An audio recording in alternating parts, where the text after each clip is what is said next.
Туған жер. Әр адамның туған жері мекені. Әр қашанда өзіне ыстық келеді.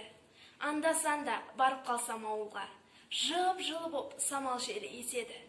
Асқар тауың, мөлдір бұлақ суларың, сайындала жасла сен нуларың.